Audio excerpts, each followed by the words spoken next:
zest of one mandarin.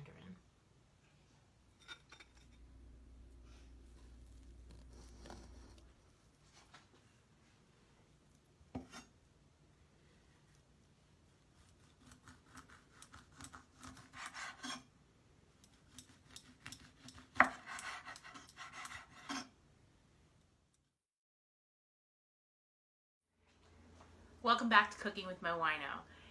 It's early in the morning, so I'm drinking a cup of joe, not wine, nor brandy or cognac, and that's exactly what we're cooking with today. Grand Marnier, which is a cognac that is blended with orange liqueur. So it has a great orange essence to it, and that's why I want it today.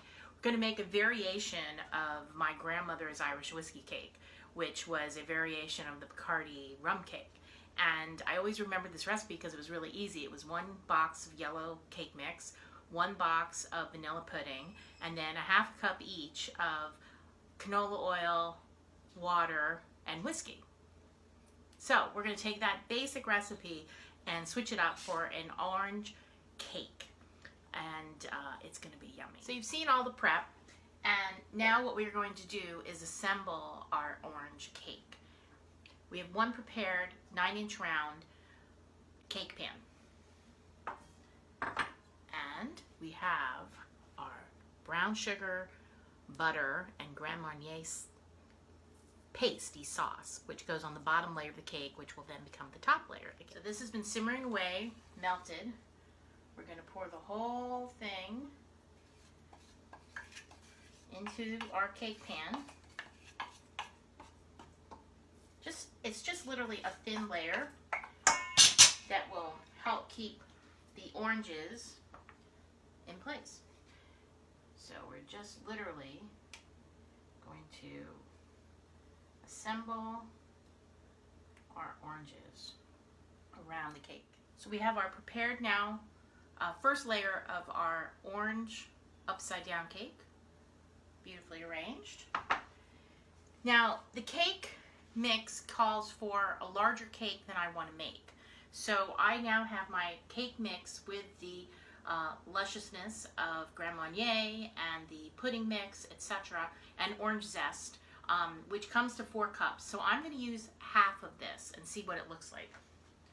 Like I said, I don't want this cake to be as big as my grandmother's. She used to put it in a butt pan, and we are making a single layer cake. That's about half the cake mix, and I am just going to push it to the sides.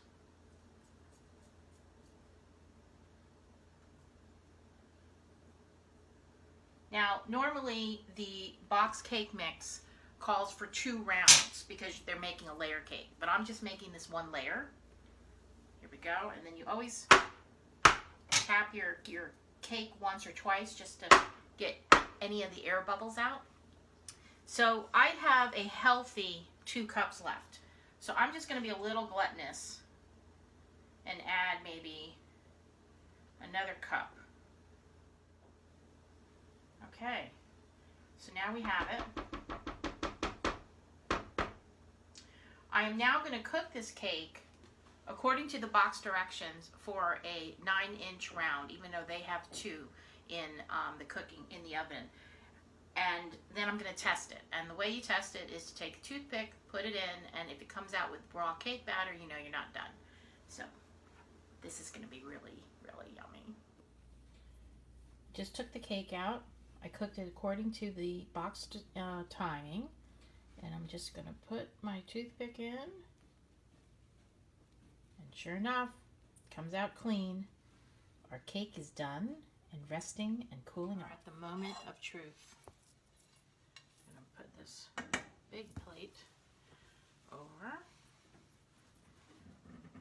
and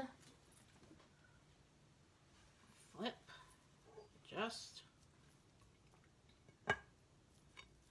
Okay, here we go. I'm going to give it a little bit of a tap. Uh-oh.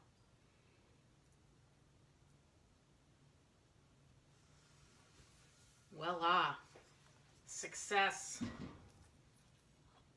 Oh my God. Beauty on a plate. Mm.